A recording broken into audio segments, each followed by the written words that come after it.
परोपकाराय दुहन्ति गावः,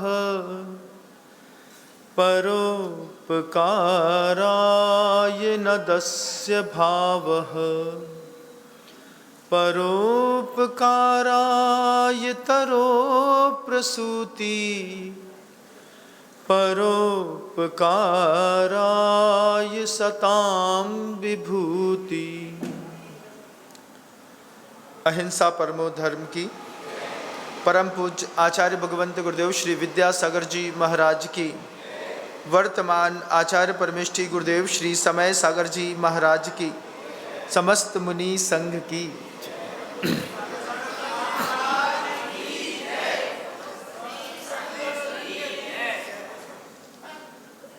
उद्बोधन से पहले ध्यान को किसी स्थान पर केंद्रित करना होता है। गुरुदेव कहते हैं, एक बार चिंतन करिए, अगर आपके घर में कोई मर रहा हो, अंतिम समय उसका आ गया हो, बिस्तर पर लेटा हो, तो उसको आप क्या समझाएंगे? मान लीजिए आपके पिताजी हैं, मां है, आपके घर के अंदर आपका हो सकता है जवान बच्चा हो, उसका अंतिम समय आ गया, पता है आपको 4 घंटे 5 घंटे तक ये रहेंगे, इसके बाद इनका जाना तय है। तब आप उस व्यक्ति को क्या संबोधन देते हैं? कैसा संबोधन देते हैं महाराज?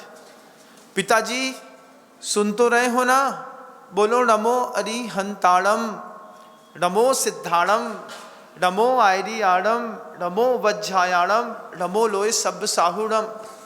उद्बोधन देते हैं, आप उद्बोधन देते हैं, सबसे क्षमा मांग लो पिताजी, हम सब आपको क्षमा करते हैं।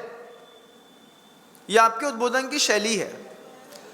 उसके बाद आप उद्बोधन बोलते हैं, पिताजी कुछ दान तो नहीं देना है।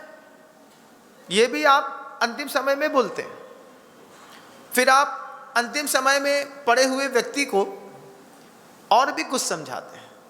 पिताजी भाव निर्मल रखना, ऊपर नंदीश्वर दीप जिनालय की आपको वंदना करनी है, वहां पर सीमंदर स्वामी का समोशरण देखना है, वहां पर जाकर के देव बनना है, ऊंची पर्याय में जाना है, किसी के प्रति कसाई नहीं करना पिताजी।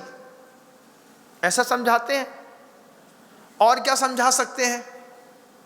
एक बार पहले दिमाग में तय करिए कि अगर आपके घर के अंदर कोई मर रहा होगा, मरणासन्न अवस्था होगी, और क्या करेंगे?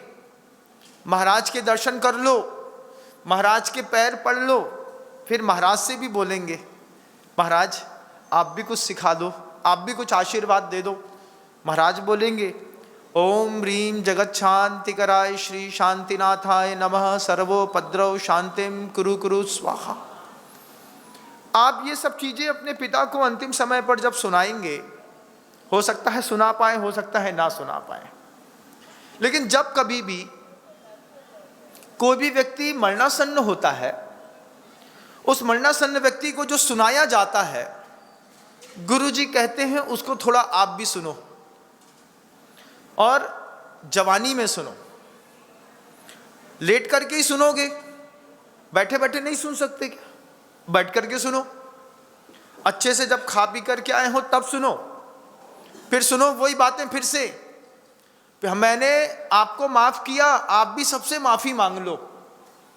मरणासन्न व्यक्ति किससे उठ करके माफी मांगने जाएगा?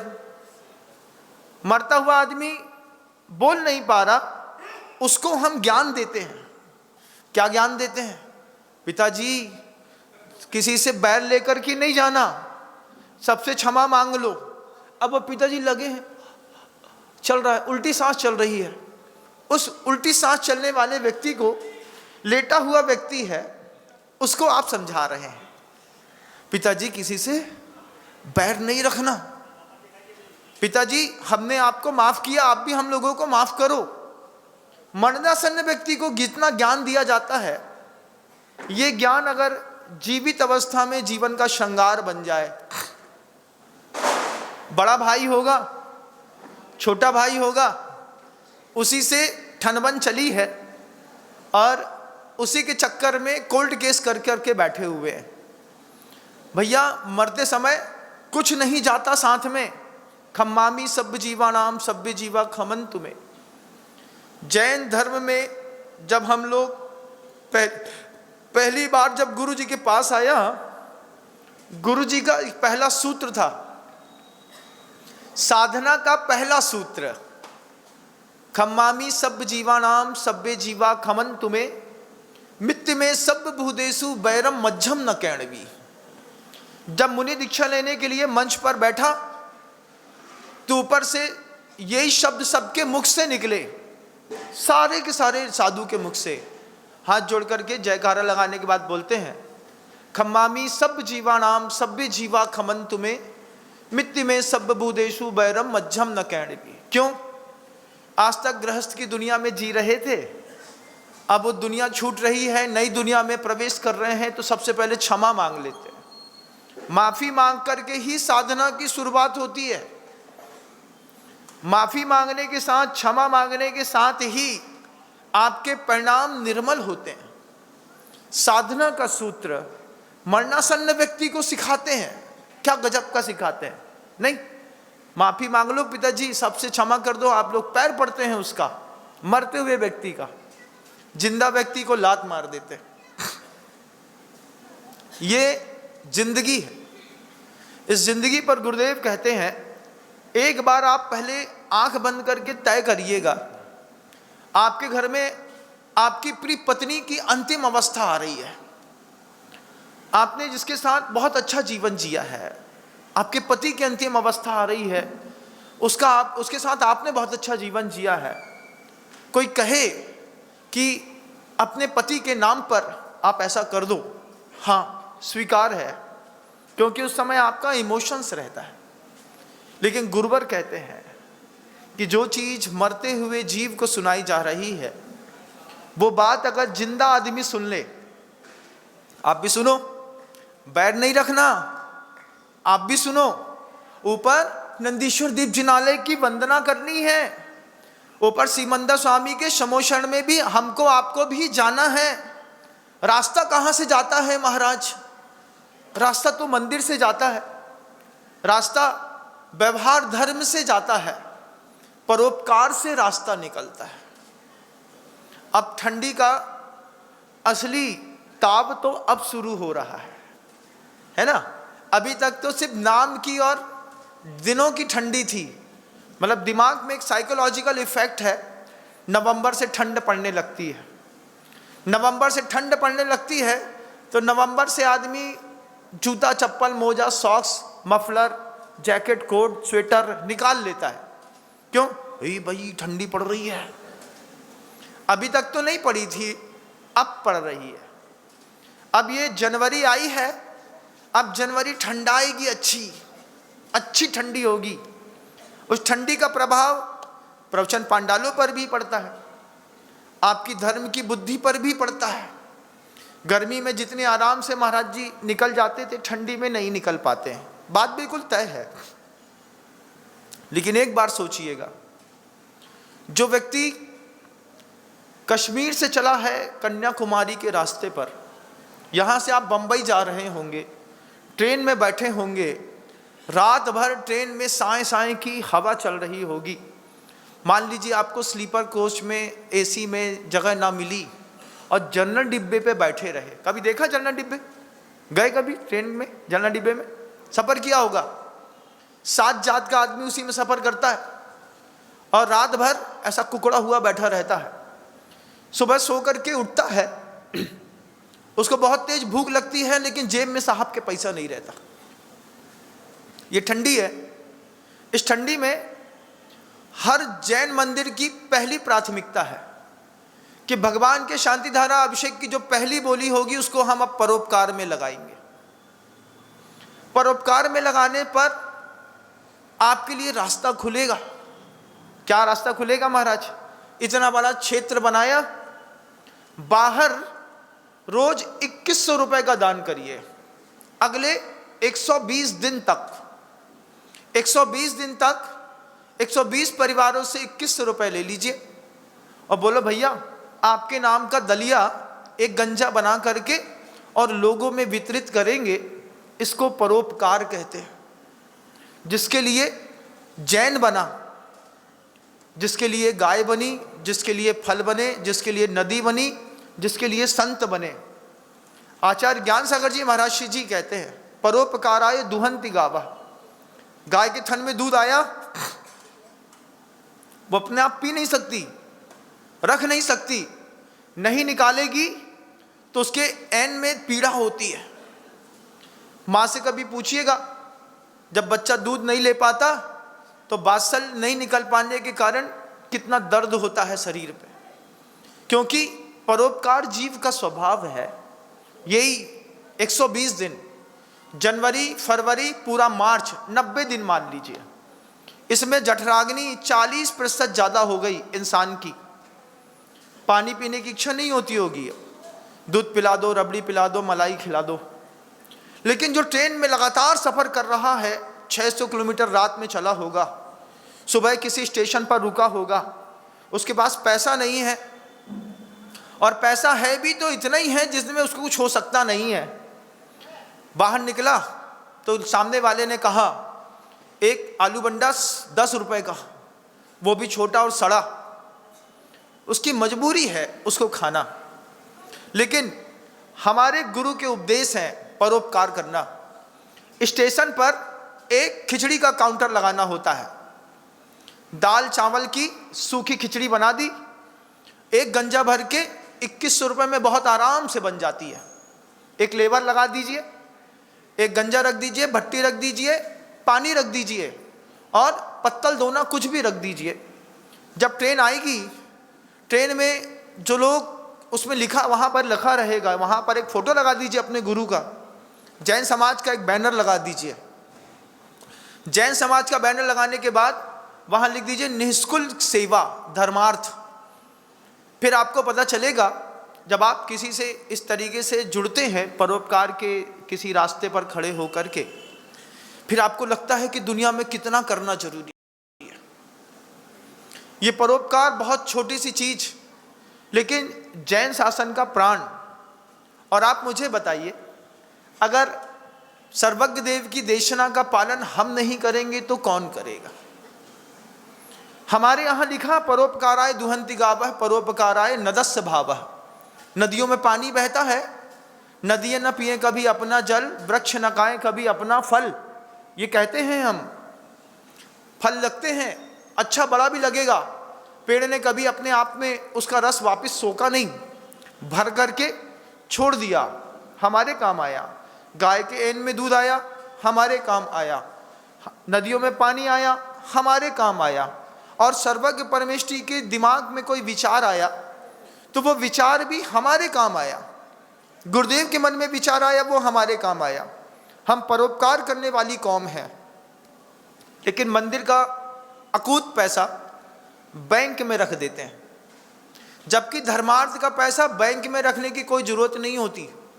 आज आप देखिएगा, बहुत सारे मंदिर ऐसे हैं जिन मंदिरों में असीमित मात्रा में धन आता है, वो बैंक में रख देते हैं। सोचिए, किसी के घर से 100 रुपये चला होगा, मंदिर में आया, गुल्लक में गया, गुल्लक से पैसा इकट्ठा होकर के बैंक में गया, बैंक से इकट्ठा होकर के पैसा मछली पालन केंद्र में चला गया, पैसा बैंक से इकट्ठा होकर के और मुर्गी पालने के केंद्र में चला गया, स्लाटर हाउस में चला गया। आपको मंदिर के पैसे से भी पाप करने का एक अवसर मिल गया। समाज के अध्यक्ष मंत्रियों की जवाबदारियां होती, साल भर का पैसा रख लो भैया, साल भर के खर्चे का। इसके अलावा जो पैसा रखा है उसका धर्मार्थ में उपयोग करना पड़ता है। महाराज, हमारे मंदिर के बैंक में 1.5 करोड़ रुपए रखा हुआ है। 1.5 करोड़ रुपए बैंक में रखने के लिए है क्या? धर्मार्थ का उपयोग करिए। कोई दानशाला खोलिए, कोई हॉस्पिटल खोलिए, कोई विद्यालय खोलिए, इसके अलावा कोई और धर्म का केंद्र दिखता हो उसको खोलिए, नहीं दिखता आसपास के किसी मंदिर का जीर्णोद्धार कराइए उस मंदिर की संपत्ति से, लेकिन कभी भी उसको बैंक में मत रखिए, क्योंकि बैंक में रखने के लिए दान नहीं दिया जाता। और जब कभी भी पैसे की कमी पड़ती है मंदिरों में, वैसे तो कभी मंदिर में पैसे की कमी पड़ी नहीं, अगर एक कुछ चीज़ टूटी तो मंदिर से आदमी का भाव ऐसा जुड़ा होता है, एक विधान कर लो शांति विधान, एक छोटे से शांति विधान में 2-5 लाख रुपए आना नॉर्मल बात होती है। करोड़ों रुपए की संपत्तियां बैंक में रखी हैं, जिस दिन सरकार नियम लेकर के आ गई ना कि धर्म की जितनी भी संपत्तियां हैं वो देश के हित में काम आएगी, एक कोई निकालना बस है, कोई पॉलिसी सांसदों को बैठ करके बैंकों का रखा पैसा बैंक में सीज कर दिया जाएगा, और फिर सरकार बोलेगी तुमसे तो धर्मार्थ हुआ नहीं, हम ही धर्मार्थ कर देते हैं। फिर वो 1000 करोड़ का एक बड़ा हॉस्पिटल बनाएगी, उसमें से तुम्हारे ही मंदिर का पैसा निकल करके लग करके उसमें लग जाएगा। आपको बताया जाएगा मात्र 10% बैंक का पैसा आपको मिलेगा, बाकी सरकार ने मंदिर का पैसा जब्त कर लिया। पूर्व में हुआ था, एक पॉलिसी आई थी, उस पॉलिसी में जितनी भी धार्मिक संपत्ति थी उसको सरकार ने ऑक्युपाई कर लिया। कल को अगर आपका पैसा ऑक्युपाई कर लिया जाए सरकार के द्वारा और सिर्फ आपको 10% दिया जाए तो सोचिए आपके हाथ में क्या आएगा। जिस 2000 के नोट पर, 500 के, 1000 के नोट पर इतराते थे, सिर्फ उसकी एक जुबान पर रात में, उसके बाद दूसरे दिन मिट्टी हो गया। लोगों ने निकाल करके इतना फेंका, बोले आज सरकार ने कह दिया है भारत के अंदर रहना है तो आपको ये सब करना पड़ेगा। पहली बार जब मैं बंबई हॉस्पिटल टाटा मेमोरियल देख करके आया, तिरुपति बालाजी का देखा, एक चैरिटी काउंटर लगा हुआ है, वे लोग बिना जात धर्म पूछे चैरिटी करते हैं। 76,000 रुपए का कीमो का एक इंजेक्शन आता है। वो पूछते हैं आपको कैंसर हो गया है, आपको कैंसर हो गया है, आइए हम आपको चैरिटी करते हैं। 6 इंजेक्शन जो 76,000 रुपए का एक आता है, वो उसमें 56,000 रुपए की चैरिटी देते हैं। बोलते हैं हमारे यहाँ पैसा आता है मंदिर में, आप चैरिटी ले लीजिए, मात्र 19,000 रुपए का आपको एक इंजेक्शन अवेलेबल हो जाएगा। अब उसकी कीमत का 80% तक गिराती है तिरुपति बालाजी ट्रस्ट। वहाँ पर जाकर के देखा पहली बार, जितने भी धर्मार्थ संस्थाएं हैं जहाँ पर बेहिसाब संपत्तियों से अकूत पैसा आता है, उसका इस तरीके से जनता के लाभ के लिए उपयोग करके उनको चैरिटी दी जाती है। 6 इंजेक्शन हमारी तरफ से, इसके बाद फिर आप अपनी अनुकूलता देखिएगा। एक इंसान को जिसको हम पहचानते नहीं हैं, उसको एक ट्रस्ट ने 3 लाख रुपए की चैरिटी करी, जिसको हम पहचानते तक नहीं है, ना शकल से ना सूरत से। बस आप अपना एविडेंस लगा दीजिए, आप अपने सर्टिफिकेट लगा दीजिए, डॉक्टर की रिपोर्ट लगा दीजिए, हम फोटो खींचेंगे और हम आपको चैरिटी दे देंगे, आपका पैसा हमने आधा कर दिया। हमीदिया हॉस्पिटल खुले हुए हैं, इमाम के खुले हुए हैं, पारसियों के खुले हैं, ब्राह्मणों सनातनियों के खुले हैं, हमारा कुछ भी नहीं है। और हम ही को सिखाया गया था परोपकाराय दुहंति का। हम ही से दान की परिभाषा निकली थी, दया हमसे शुरू हुई थी, और हम ही चैरिटी करना भूल गए। ये ठंडी, इस ठंडी पे 40% अतिरिक्त भूख लगती है। 2100 रुपए की राशि रोज खर्चा होगी हर मंदिर से। दुनिया में आप मेरी आवाज को कहीं भी सुन रहे हैं, आपकी पहली जवाबदारी बनती है कि अपने रेलवे स्टेशन पर या तो एक खिचड़ी का या एक दलिया का काउंटर सुबह से खोलिए। सुबह 6 बजे एक आदमी को अपॉइंट करिए, गंजा दीजिए, एक भट्टी दीजिए, एक गैस सिलेंडर दीजिए, 2100 रुपए दीजिए। उससे बोलिए बेटा ये दलिया है, 20 किलो दलिया तुमको ट्रेन में बांटना है, बढ़िया बना करके। कुछ नहीं करना उसको, थोड़ा सा घी तेल मिलाएगा, 4 टमाटर डालेगा, उत्पम जैसा बनाएगा, एक दिन उत्पम देगा, एक दिन खिचड़ी देगा। और ट्रेन में जब हजारों लोगों को इस जैन समाज की ओर से मात्र 2100 रुपए में की राशि हर मंदिर से भी खर्चा होगी, तो ट्रेन में, बस स्टैंड के स्थान पे, या फिर वे सार्वजनिक स्थान, चाहे वो हॉस्पिटल हो या फिर कोई और जगह हो, जहाँ पर विशेष प्रकार की भूख से लोग पीड़ित हैं और कुछ नहीं मिल रहा, कभी सोचा आपने? कभी आप भी फंसे होंगे ना, कभी स्टेशन पे उतरे होंगे और सड़ी दुकान से सड़ा आलू गुंडा बंदा खाया होगा और काम चलाया होगा। एक बार सोचिए, इस तरीके से सोचिए, बात शुरुआत करिए कि 21 रुपये तो बहुत छोटी बात होती है भैया। एक महीने का 60,000, 3 महीने में सिर्फ 2 लाख रुपए की चैरिटी अगर आप परोपकार में करेंगे तो सोचिए आपकी दुनिया में आपका नाम कितना जबरदस्त होगा। एक काउंटर बना दीजिए दिगंबर जैन समाज के द्वारा से निःशुल्क सेवा। एक रेलवे स्टेशन के अंदर जाकर के उसको धरिए, खिचड़ी बनाइए सूखी बढ़िया, बिल्कुल गर्म मिलेगी, ताजी मिलेगी, शुद्ध मिलेगी। अपने आप ट्रेन से देखिएगा, बड़े बड़े खानदानी घर के लोग निकल के आएंगे, बोलेंगे भैया बहुत तेज भूख लगी है, आपकी इस सेवा को बार बार धन्यवाद है। इससे क्या होता है? इससे आपकी साख जमती है, इससे आपकी समाज में, देश में, विश्व में प्रतिष्ठा फैलती है। लेकिन अगर आप ऐसा नहीं कर पाते हैं तो फिर मुसीबत के वक्त में सबसे ज्यादा रेट आपके घर के अंदर ही पड़ती है।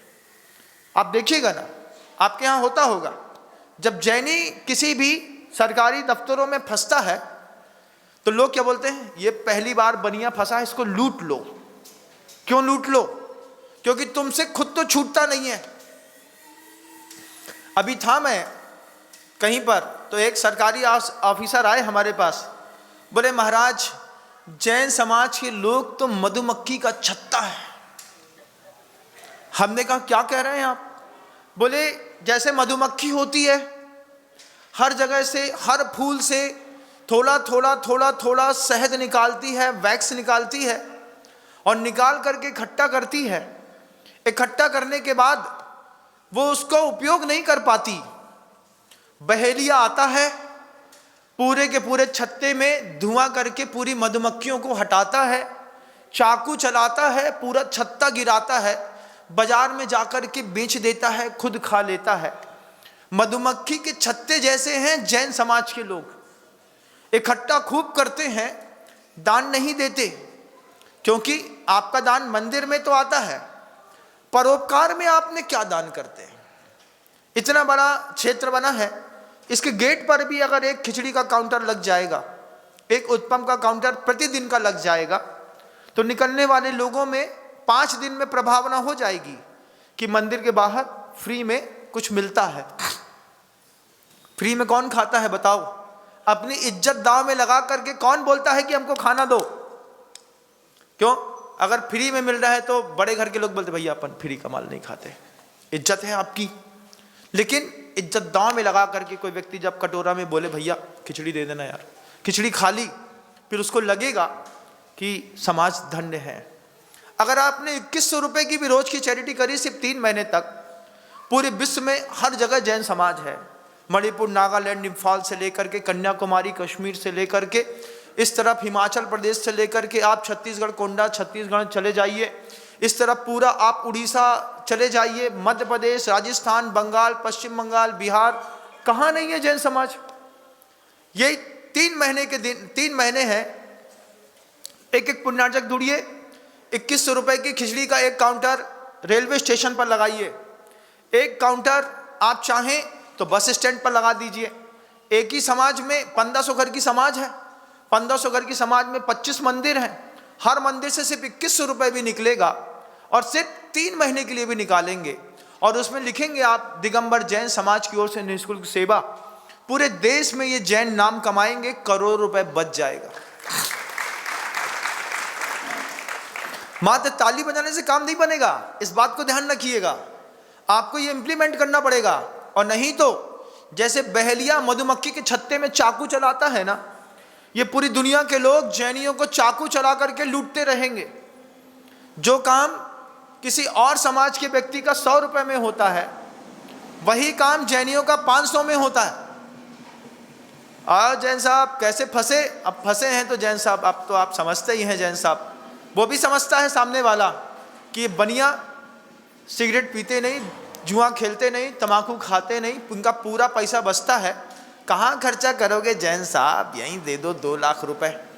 तो साहब को तो 3 लाख, 2 लाख, जीएसटी वाले को, इनकम टैक्स वाले को 1 करोड़, उसके बाद पुलिस वाला फंस गया तो जितना मांगा सो उतना, चोरी का माल लाते ले जाते में अगर गाड़ी पकड़ गई तो जैसा पुलिस वाले ने कहा वैसे में सेटलमेंट, 5 पेटी, हाँ साहब इसको जाने दो। आपका पैसा मधुमक्खी के छत्ते से निकल करके बहलिया तो खाता है, लेकिन मधुमक्खी बुद्धिपूर्वक किसी के लिए अपना शहद नहीं छोड़ती, छोड़ना पड़ेगा। गुरुजी कहते कि देखो तो जिंदगी जैनियों की बंदर के जैसी हो गई। बंदर की जैसी कैसी हो गई महाराज? नाचता है बंदर और पैसा ले जाता है मदारी। ऐसे ही सुबह से लेकर शाम तक नाच रहे हो तुम और पैसा ले जाएगा कोई और। हम नाच रहे सुबह से लेकर शाम तक महाराज, सुबह 7:30 बजे से चिंता कर रहे दुकान खोलने जल्दी लग जाएगी, पैर में ठंडा पड़ा है, लेकिन बैठे हैं, बार बार गुड़ में हाथ डाल रहे, ठंडे पानी से हाथ धो रहे, उसके बाद भी बंदरों जैसा सुबह से लेकर रात तक नाचते तुम। और मदारी नाचेगा बंदर, पैसा खाएगा मदारी। ऐसी स्थिति है तुम्हारी।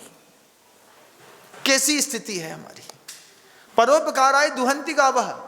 2100 रुपए की भी चैरिटी अगर आप प्रतिदिन करेंगे, किसी रेलवे स्टेशन पे, किसी बस स्टैंड पर, किसी भी सार्वजनिक स्थल पर जहां पर गरीबों का आना जाना होता है, इस ठंडी के दिनों में जिन शासन की जीवंतता इन्हीं चीजों से बनती है।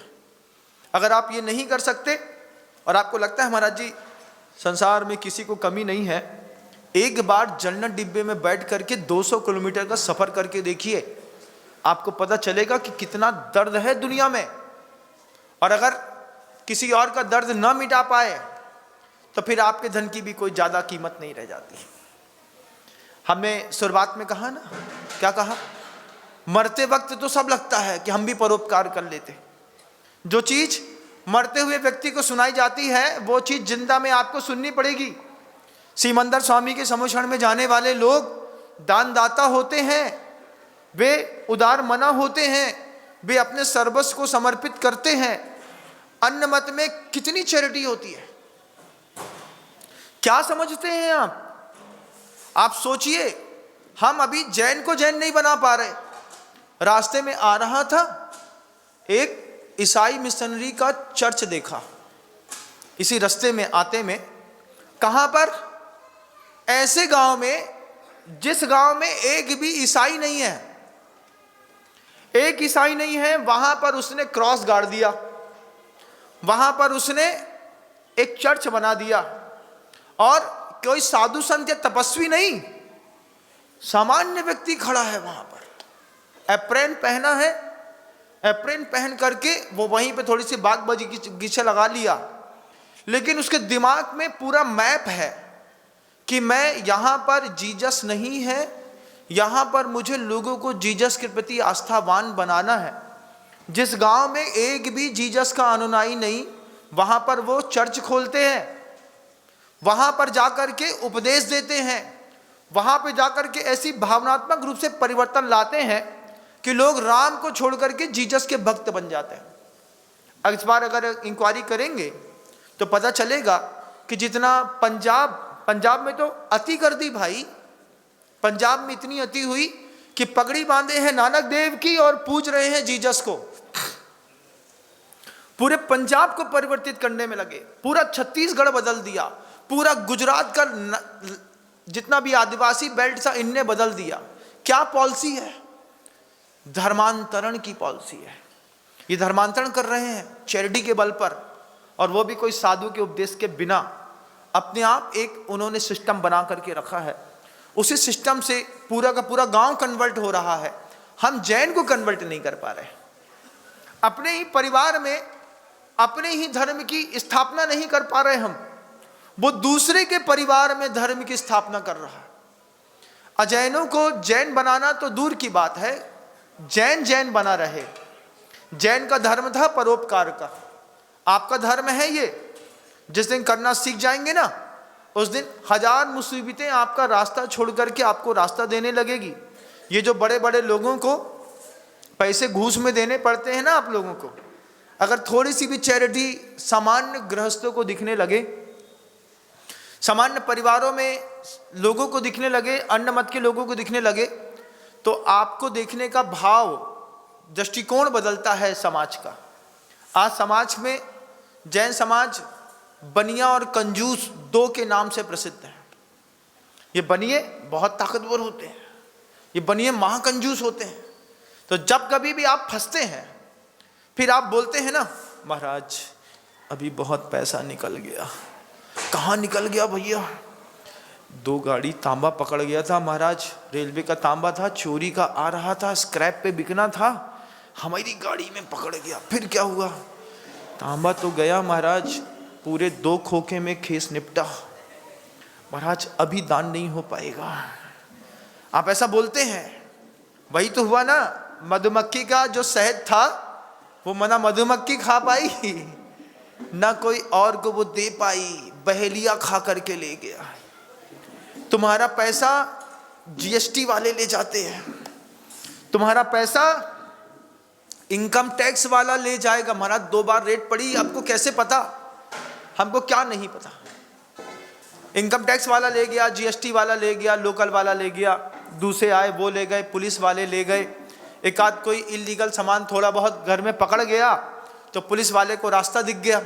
वो जब कभी भी आता है, जैन साहब, क्या जैन साहब कैसे बढ़े? हाँ भैया ये 2000 पकड़ो। जितनी बार पुलिस वाला आएगा उतनी बार आप पुलिस वाले को थमाते। लेकिन बुद्धिपूर्वक अगर एक काउंटर लगा दिया होता, उपयोग के साथ हमने थोड़ा सा भी चैरिटी करी होती, तो छोटी सी चैरिटी से समाज में प्रतिष्ठा होती। बोलते नहीं ये बहुत दयालु होते हैं दूसरी कौम के प्रति, इनको लूटना नहीं, ऐसा इंप्रेशन भी बनाया जा सकता था। लेकिन सबसे ज़्यादा 2 नंबर के धंधे में आप ही लोगों की कसाई होती होगी। महाराज आपको नहीं बता सकते, क्योंकि आपको बताने में गड़बड़ होती है। हमको बताने में नहीं, हमारी बात समझने से रास्ते खुलते हैं। 2026 2 जनवरी आपके सामने आज का दिन है। आप खुद विचार करिएगा। 2 संवाद हैं। पहली बात तो मरते हुए को जो सुनाते हैं वो जिंदा में सुन लो। जो लोग लेट आए हैं उनके लिए भी, जिन लोगों ने शुरुआत से नहीं सुना उनके लिए। मरते हुए को क्या क्या सुनाते हैं? क्षमा मांगते हैं, ऊपर जाने में दिखाते हैं ना, नंदीश्वर दीप जिनालय, बड़ी बड़ी प्रतिमाओं के दर्शन। तो ऐसे नहीं होते दर्शन। जो दर्शन होते हैं उसका रास्ता सर्वज्ञ परमेष्टि की बात से निकलता है। वो कहते हैं कि जो विशेष प्रकार के पाप से छूट जाता है उसी को मनुष्य पर्याय मिलती है। और मनुष्य पर्याय में भी 5 चीजें बड़ी दुर्लभ है। पहली बात, पूर्ण आयु होना। पूर्ण आयु होना बड़ा दुर्लभ है। जिंदा है, चल रही है गाड़ी, कब धोखा खा करके गिर जाएगी कोई भरोसा नहीं है। तो ये 5 चीजों में आचार्य कहते हैं मनुष्य पर्याय में 5 चीजें काकतालीय न्याय से प्राप्त होती हैं। उसमें सबसे पहली बात पूर्ण आयु। दूसरी बात संपूर्ण इंद्रियां मिलना। 5 इंद्रियां सही मिल जाएं, सही ताकत मिल जाए, ये भी काकतालीय न्याय है। एक और काकतालीय न्याय है कि घर के अंदर 5 इंद्रियों के सुख समय पर मिल जाना। समय पर नहीं मिलता, समय के बाद मिलता है। मान लीजिए आपको घर के अंदर 9 बजे भूख लगती है, पत्नी क्या बोलती है? 11 से पहले खाना नहीं दे सकते। समझ में आए तो ठीक, नहीं तो जाओ। होता है घर के अंदर। अगर कोई व्यक्ति व्रत ले ले, संयम ग्रहण कर ले और एक आसन का उसका नियम हो, तो वो माँ उसकी माँ कह देती है, सुनो भैया जी, पहले हम अपना घर देखेंगे, अभी चाय नाश्ता किया है, नहाएंगे धोएंगे, मंदिर जाएंगे, लौट के आएंगे, खाना बनाएंगे, 10:30 पौने 11 तो बजेगा। इसके पहले भोजन नहीं मिलेगा। इंद्रियां हैं, इंद्रियों को सुख समय पर मिल जाना ये भी सौभाग्य की बात है। काकतालीय न्याय है। 5 चीजें। पहली चीज पूर्ण आयु, दूसरी चीज 5 इंद्रियां, तीसरी चीज 5 इंद्रियों के सुख समय पर मिलना। समय निकलने के बाद सुख मिलता है तो सुख की कोई कीमत नहीं रहती। अब गर्मी के दिनों में 9 बजे भूख लगी, अब खाना नहीं बना, पेट कुलबुल कर रहा था, सो गए तो 1.5 घंटे की नींद लगी तो 11 बज गया। माँ उठा करके बोलती खाना खा लो। हम कहते हैं सोने के बाद भूख मर गई, अब खाने की इच्छा नहीं है। काकतालीय न्याय। इसके बाद आचार्य कहते हैं पूर्णायु मिल गई, पूर्ण के बाद सारी इंद्रियां मिल गई, इंद्रियों के सुख समय पर मिल गए। उसके बाद बुद्धि का सुंदर होना और प्रकृति से शांत होना, ये दो शब्द आचार्य सिंह जी हमेशा कहते थे कि तुम्हारे पास तीन चीजें हो सकती है, लेकिन तुम्हारी बुद्धि सुंदर नहीं हो सकती। सुंदर बुद्धि बनानी पड़ती है। किसी भी चीज को देख करके सबसे पहले तुमको कसाय पैदा होती है। किसी भी चीज को देख करके, किसी भी संपन्न व्यक्ति को देख करके, सामने वाले के घर के अंदर मान लो डबल डोर का एक फ्रिज आ जाए तो सामने वाले के घर के अंदर क्या मुंह बनता होगा।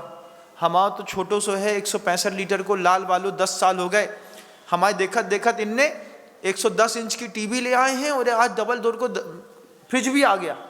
और वो सामने वाला भी होशियार रहता है, फ्रिज रख लेता है अंदर और जो उसका पुट्ठा होता है वो चला करके गेट के बाहर रख देता है कि आने जाने वाला व्यक्ति निकलते हुए देखे कि इनके घर में 700 लीटर का एक बड़ा वाला फ्रिज आया है। अब जितनी महिलाएं मंदिर जाएंगी देखेंगी इनके कहाँ सैमसंग को बड़ो वालो फ्रिज आ गओ। इसी में खुजली में मजा है। बुद्धि सुंदर नहीं है, बुद्धि की सुंदरता चाहिए। सुंदर बुद्धि के साथ प्रकृति शांत चाहिए। है तो आप दयालु लेकिन आक्रामक हैं। पहले हम आक्रामक हैं, बाद में दयालु हैं। कई बार ऐसा होता है जब कभी कभी बड़े लोगों के घर में जाना पड़ता था तो वे बड़े लोग जो दादाजी थे, अब दान इन्हीं से मिलना है, देंगे यही, लेकिन इतने तेज तरह एक सीधे बैठ। अरे हमने कहा यार इतना 30 मार का है कि जैसे शेर की मान में घुस गए। उसके घर में घुसना और दादाजी को फेस करना है सरल, लेकिन आक्रामक।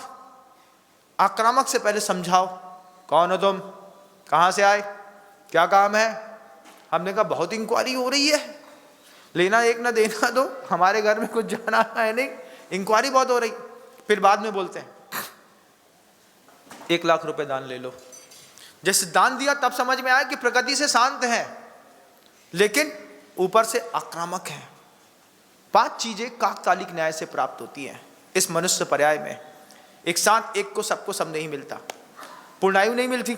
आप सोचिएगा ना, आपने सोचा था ना शादी के साथ कि हम अपने पति के साथ, हमारे पति से जाने से पहले हम चले जाएंगे, लेकिन तुम्हारे पति पहले निकल लिए। कितने साल हो गए महाराज, 17 साल 18 साल 20 साल पहले पति निकल लिया, पत्नी अभी भी चल रही है।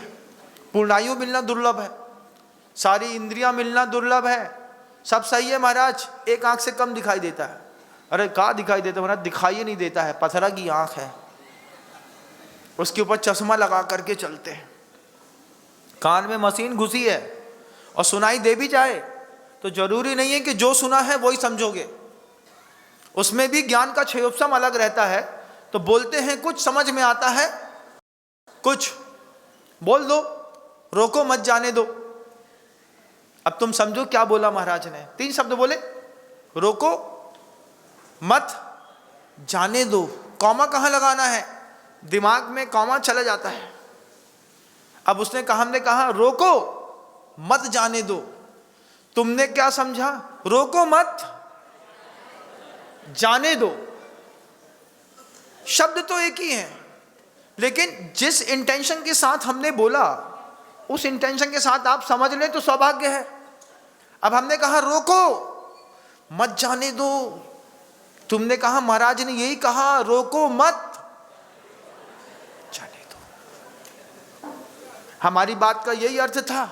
नहीं महाराज, हम तो यही समझ, महाराज आप ही ने कहा है, अब हमारी क्लिपिंग हम ही को सुनाएंगे। फिर देखिए आप बोल ही रहे हैं रोको मत जाने दो।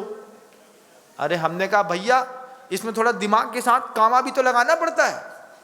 कामा हमने, अरे महाराज कामा कहाँ लगाना था, कामा लगाना था रोको के बाद, तुमने कामा लगा दिया मत के बाद। जिंदगी के अर्थ बदल गए। राजा बैठे थे, भोजन कर रहे थे और उसी समय सैनिक भी खड़े थे। राजा ने खाते खाते बोला, सेंधा वान है। सेंधा का मतलब नमक होता है, सेंधा नमक। राजा थाली में बैठा है, वो बोल रहा है सेंधा वान है, और सेंधा का मतलब घोड़ा भी होता है। अब सैनिक खाते खाते में घोड़ा ले आया। अब वो घोड़ा हिन आए। राजा बोले हमने, महाराज आप ही ने कहा सेंधा वान है। आपने कहा घोड़ा ले आओ, हम घोड़ा ले आए। बोले थाली में घोड़े का क्या काम है भाई, अभी थाली का समय चल रहा है, थाली में घोड़े का क्या काम है। यहां पर सेंधा का मतलब नमक है। तो जो तुम सुनते हो वो तुम सही समझ भी लो तो सौभाग्य की बात है। बुद्धि का सुंदर और निर्मल होना इस संसार में बहुत कठिन है।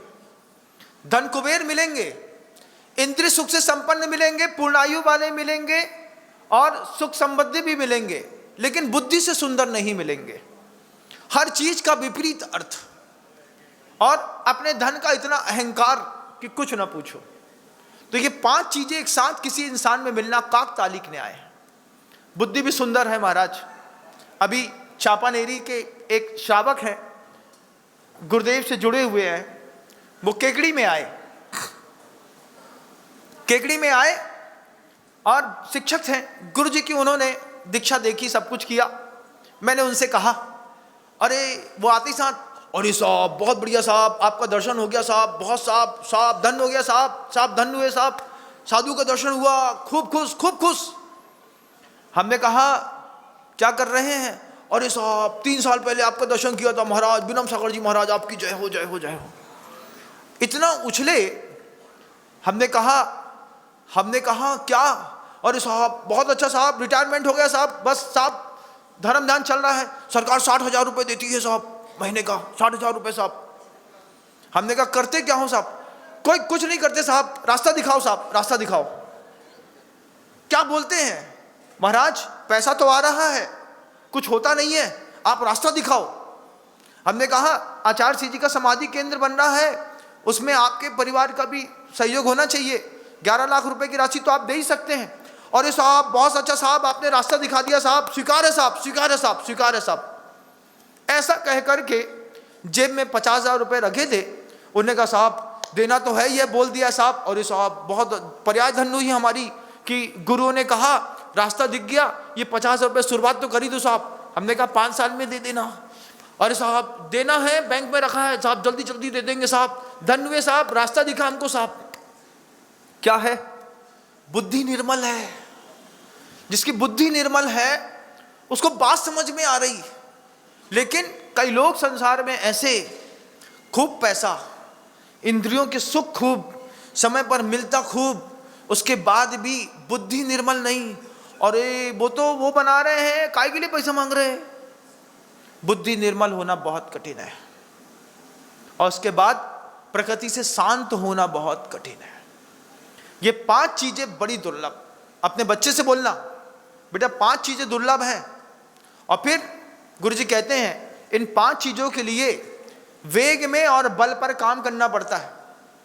पाप के वेग आते हैं शरीर में, बार बार हिंसा करने की भावना होती है, झूठ बोलने की भावना होती है, किसी को मारने की भावना होती है, लेशक के परिणाम बिगड़ते हैं। जब परिवार में किसी का ऐसा हो रहा हो तो माता पिता अपने पुत्र का वेग कम करते हैं, उसका बल क्षीण करते हैं। पाप का बल क्षीण करो अपने पुत्र का, अपने पुत्र के वेग कम करो। पाप के में वेग ही बहुत है। शाम को 7:30 बजे 16, 17, 18 साल की उम्र में लड़के तैयार होकर के रेसिंग में निकलते हैं। जो आपने किया था वो भी वही करते हैं और कुछ नहीं करते। जहां आप जाते थे वहां वो भी जाते हैं, क्योंकि जैसे बाप मतारी होंगे वैसे ही लड़का होगा। आपको पता है हमारा बच्चा पाप करता है, लेकिन आप अपने बच्चे के पाप का वेग खत्म नहीं कर पाते। यही ठंडी के सीजन में लड़के पूरा जूता जैकेट पहन करके तेज फटाटे गाड़ी में निकल जाते हैं बाहर। इसी पाप के वेग को कम करने के लिए घर के अंदर पारिवारिक माहौल बनता है। अपने यहाँ नियम है बेटा, अपन 7:15 बजे सभी लोग घर के अंदर भक्तांबर स्तोत्र का पाठ करते हैं। इससे क्या हुआ? वेग खत्म हुआ। बच्चे का भी, बेटी का भी वेग खत्म होता है। पाप करने की ताकत टूटती है, पाप करने की ताकत तोड़ दी हमने अपने बच्चे की। क्यों? हमारा परिवार था महाराज, अकुश संपदा थी, सौंपना इन्हीं के हाथ में था, लेकिन ये पापी होते चले जा रहे थे। बीच में घर के अंदर धर्म लेकर के आए, हमने अपने बच्चे का पाप का वेग और पाप का बल खत्म कर दिया। आज इसको दे करके जा रहा हूं, मुझे संतोष है कि मेरी संपत्ति को मेरा पुत्र अभिजात बन करके आगे बढ़ाएगा, कुलंगार बन करके नष्ट नहीं करेगा। आपके बच्चे का आप वेग कदम करने के लिए कोई पुरुषार्थ करते हैं? अरे महाराज बढ़ने की बात करिए, बढ़ाने की।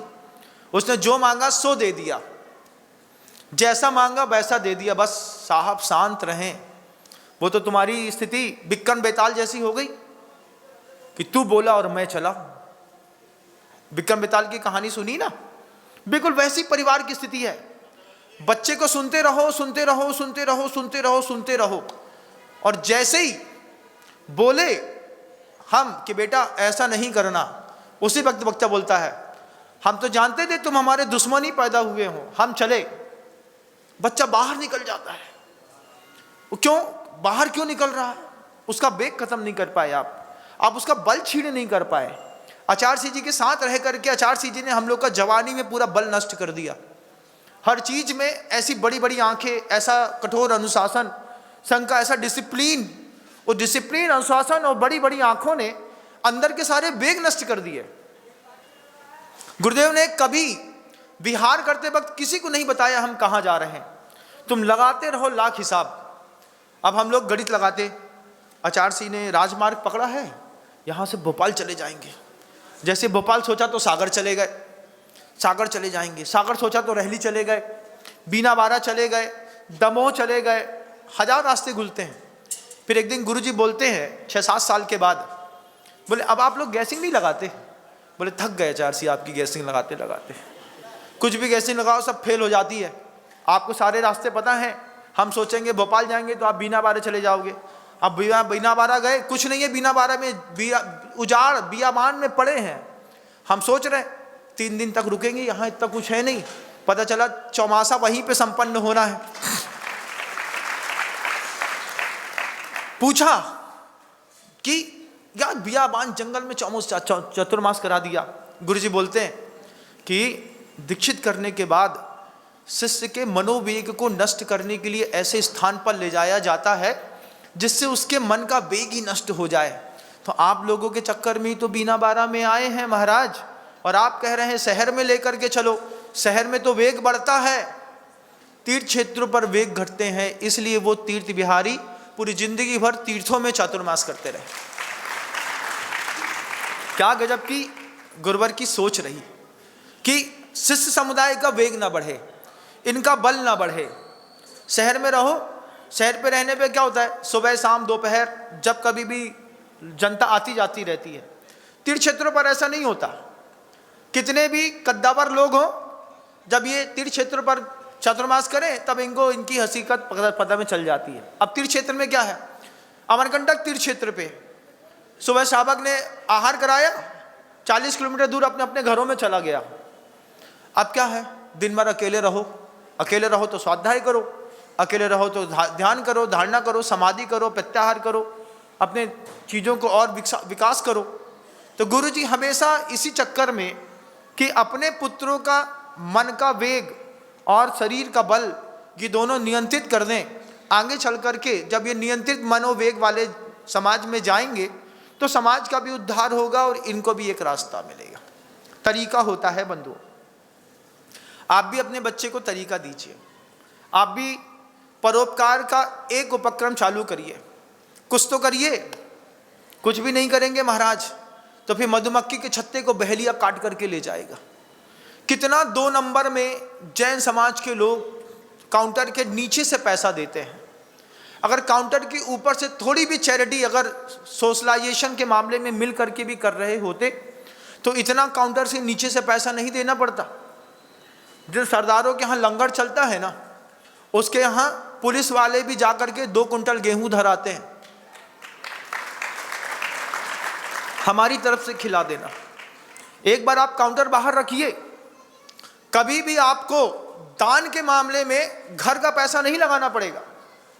आचार्य जी के संग में जब कभी भी चतुर्मास के दौरान चौके लगते थे, दुनिया भर से जो भी दर्शनार्थी आता, एक बार आप चौका लगा लो, चालू करा, चौका खोला, चौका खोलते साथ ही 2 किलो आटा 2 किलो दाल सब्जी लेकर के भी पहुंच गए तो बहुत बड़ी बात है। इसमें 4 महीना गुजरता, जो भी आदमी आता हमारी तरफ से छुआरा ले लीजिए, हमारी तरफ से बादाम ले लीजिए, हमारी तरफ से पिस्ता ले लीजिए, हमारी तरफ से चावल, हमारी तरफ से दाल, हमारी तरफ से घी, हमारी तरफ से दूध का पैसा। एक बार आप परोपकार का कोई भी काउंटर लगाते हैं, आपको लगता है आपकी जेब का लगेगा, आपको सिर्फ संयोजना बनानी है, अजैन भी आकर के बोलेंगे भैया ये 2100 रुपये हमारी तरफ से ले लो, इसके माध्यम से कल हमारे परिवार की ओर से भी आप दलिया पूरी समाज में बंटवा देना। सिर्फ एक संयोजना बनाने की देर है। आचार्य कहते हैं संयोज कस्तु दुर्लभ, संसार में सब है, उसकी संयोजना बनाने वाला दुर्लभ है। अपने रेलवे स्टेशन में एक काउंटर लगा करके देखिए, जो व्यक्ति ट्रेन में बैठा बैठा दूर से देख रहा होगा ना कि ये निःशुल्क सेवा है, वो ट्रेन से गुजरने वाला आदमी भी तुमको 10,000 दे जाएगा, बोलेगा 5 दिन का भोजन हमारी तरफ से भी लोगों को करा दीजिएगा आपकी अनुमोदना करके। परोपकार की वेदियों में चढ़ाए गए फल कभी निष्फल नहीं हुए, दाता कभी धोखे में नहीं रहा। दाता ने जब भी दान दिया है उसका 10 गुना उसको नियम से मिला है। यह हमारे यहाँ की एक शासन व्यवस्था रही, इसी से ये पूरी कौम पल्लवित, पोषित और संवर्धित हुई। हमने दुनिया में अपना नाम कमाया। सोचिए, जब हमारे यहाँ के पूर्वज जिस तरीके से सिखों के गुरुओं के लिए पूरी धरती में सोना बिछा करके उनको धरती दे गए, क्या ये हमारे खून का परिणाम नहीं था? हमारे पूर्वजों ने ही तो कमाल किया ना। आज छोटे से कमाल की फिर जरूरत है। जब आप बढ़िया ठंडी में कुकुड़ रहे हो, अंदर बैठे हो, दबी हुई आत्मा हो, हाथ बाहर निकालने का मन ना हो, तब सोचो कोई बच्चा होगा जिसका पैंट फटा होगा, उस फटे पैंट वाले बच्चे को अपने घर से पुराना पैंट निकाल करके दान कर दो, नए कर दो तो सौभाग्य की बात है। नहीं तो यही सीजन होता है, जितनी पुरानी शर्ट है, जितने पुराने फुल पैंट हैं, कोट है, स्वेटर है, कंबल है, इसको सुधार करके दोबारा उपयोग करने की मत सोचो, इसको दान देने की सोचो। इसको निकालो, अपन नया ले आएंगे। अपने घर में तो कुएं का पानी इतना जबरदस्त है, इतने अच्छे धन की झिर लगी है, कम से कम पुरानी साड़ियां हैं, पुराने कंबल हैं, निकाल करके लोगों में बांटो। भैया 2 साल मैंने सुख भोग लिया, तेरी स्थिति और खराब है, अब तू भोग ले, हम दूसरा भोग लेंगे। कॉलेज में प्रोफेसर समझाते हैं, एक बॉक्स लिया, बॉक्स में पत्थर भर दिए, पत्थर भरने के बाद पत्थर को हिला करके सेट करके बोलते हैं अब बताओ इसमें और क्या आ सकता है। अब पत्थर में पूरा भर दिया, इसमें पत्थर तो आ नहीं सकता, तो फिर क्या करेंगे? उसमें उठा करके उसने बजरी डाली। जब उनने कहा कुछ नहीं आ सकता, तब शिक्षक ने उसमें बजरी डाली, हिलाया तो उस पत्थर के बीच में बजरी समा गई। बजरी समा गई, उसके बाद शिक्षक बोलता है, लोग देख भी रहे थे, अब इसमें और कुछ समा सकता है। अब बजरी समा गई, अब क्या समाएगा? तो उसने रेत उठाई, रेत उठा करके उसी में रखी रेत, फिर हिलाया, वो रेत उसमें समा गई। अब रेत, बजरी और पत्थर से पूरा लबालब पैक हो गया। अब शिक्षक पूछता है, अब क्या इसमें कुछ और समा सकता है? फिर लोग बोले नहीं, तो शिक्षक ने उठा करके उसमें पानी डाल दिया, उसी बॉक्स में पानी भी समा गया। 4 चीजें समा गई। पहली बार में ही कह रहा था अब कुछ नहीं आ सकता, दूसरी बार में देखा तो आश्चर्यचकित हो गया कि 4 मुट्ठी बजरी और समा गई। फिर बोला कुछ नहीं आ सकता, फिर उसने रेत समा दी, अब तो पक्का कुछ नहीं हो सकता, तब पानी डाल दिया। बोलते हैं, तब बोलते हैं, शिष्य बोलते हैं कि गुरु की महिमा वर्णी न जाए। तब गुरु की महिमा है। जहां पर आपको लगता है नहीं हो सकता, वहां पर साधु, वहां पर आगम, वहां पर सर्वज्ञ परिवेष्टि आपको एक रास्ता दिखाते हैं। यह भी एक रास्ता है, परोपकार एक रास्ता है, और वो भी सिर्फ अपनी समाज, अपने धर्म, अपने मंदिर में नहीं, दूसरों के लिए। जब तिरुपति बालाजी की ट्रस्ट किसी अनजान व्यक्ति को 40,000 रुपये एक इंजेक्शन में चैरिटी दे सकती है, तो हमारी समाज के लोग 2100 रुपये की खिचड़ी तो बहुत आराम से खिला सकते हैं। नहीं तो तुम नाचते रहना, मदारी तुम्हारा पैसा उठा करके चला जाएगा, नाचना तुमको पड़ेगा। और संसार में हो भी रहा है। आप जितना भी पैसा कमाते हैं, कितना पैसा कमाते हैं, जितना भी आप पैसा कमाते हैं, उसमें इनकम टैक्स कितना लगता है भैया? 20%, 30%। 100 रुपए कमाया, 100 रुपए कमाने पर सरकार खुद बोल रही है भारत के अंदर रहना हो तो अपनी कमाई के 100 रुपए में से 30 रुपए हमको दे दो। तुम सरकार को 30 रुपए दे रहे हो खुशी खुशी, लेकिन क्षेत्रों पर दान नहीं कर रहे।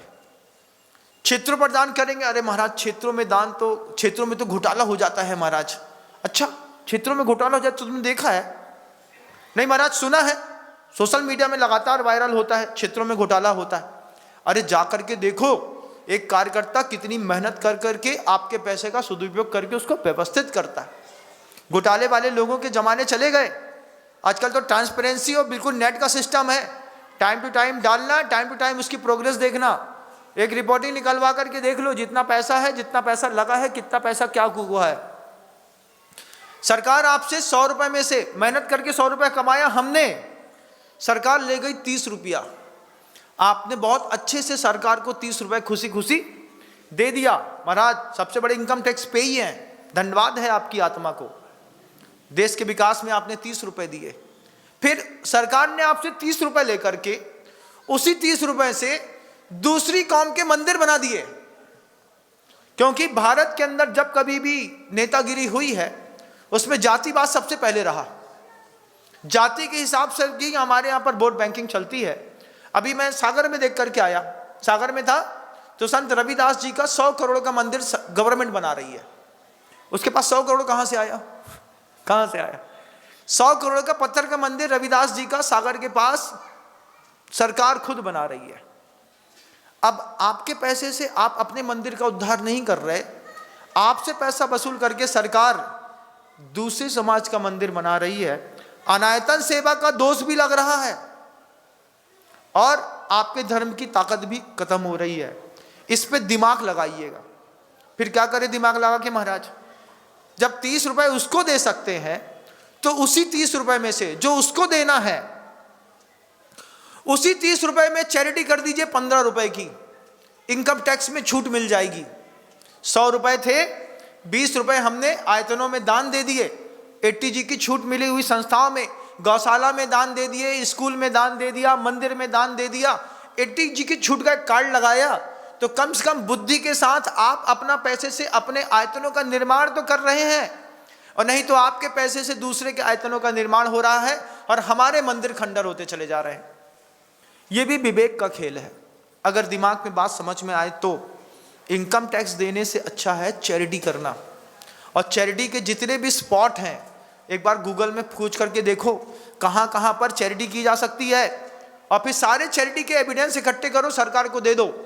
हमको देने थे 100 करोड़ रुपए, आपको देने से अच्छा था हमने खैरात में खुद ही बांट दिया, लोगों को उठा दिया। उसी चैरिटी सिस्टम के तहत आचार्य भगवंत ने हथकरघा खोला कि इससे चैरिटी जाएगी आपकी, ये 80G की छूट के अंतर्गत आएंगे, हस्तकौशल विकास के अंदर आएंगे, इसको बनाओ, इसमें पैसा लगाओ। इसमें पैसा लगाने पर आपकी संस्थाएं भी उज्जवल होती होंगी, आपकी कौम का नाम भी होता रहेगा और साथ ही साथ आपको पुण्यवर्धन भी होता रहेगा। नहीं तो मरते समय सिर्फ बात की बातें हैं। क्या बातें हैं? सिमंदर स्वामी के दर्शन करना है, अरे खाक दर्शन करना है, यहाँ जाना, नीचे नरक में जाना है तुम्हारे पापा को, ऊपर नहीं जाना है। कृपणोसम द्वितीयो दाता नास्ति, कंजूस से बड़ा संसार में कोई दाता नहीं होता। कंजूस क्या कहता है? ना खाऊंगा ना खाने दूंगा, अपने घर के बच्चे को खाने नहीं देता, वो मर जाता है, मरने के बाद पूरी संपत्ति दूसरे के नाम कर जाता है। कंजूस से बड़ा संसार में कोई दानी नहीं है। सबसे बड़ा दानी कौन? महाकंजूस। हम न देंगे, बच्चे को नहीं दे रहा, साधु को क्या खाक देगा? मंदिर में क्या खाक लगाएगा? जब अपने बच्चे को नहीं दे पाया तो वो धार्मिक स्थानों में क्या लगाएगा? लेकिन उससे बड़ा कोई दाता नहीं है। जब वो मरेगा उसकी पूरी संपत्ति लोग खाएंगे, उसी की तेरह ही बढ़िया लाजवाब शुद्ध घी के रसगुल्ला वाली होगी और वो बेचारा उड़दा की दाल खा करके जिंदा रह करके चला गया। जिंदगी बड़ी बेहिसाब है। संबंध में 10:15 बज गया, समय ज़्यादा हो गया, कल पुनः संवाद करेंगे। गुरुदेव श्री विद्यासागर जी महाराज की। जा वाणी के ज्ञान से सूझे लोकालोक, सो वाणी मस्तक नमो सदा देथूं धो। हे जिन वाणी भारती तो हे जपो दिन रैन, जो तेरी शरणा कहे सो पावे सो।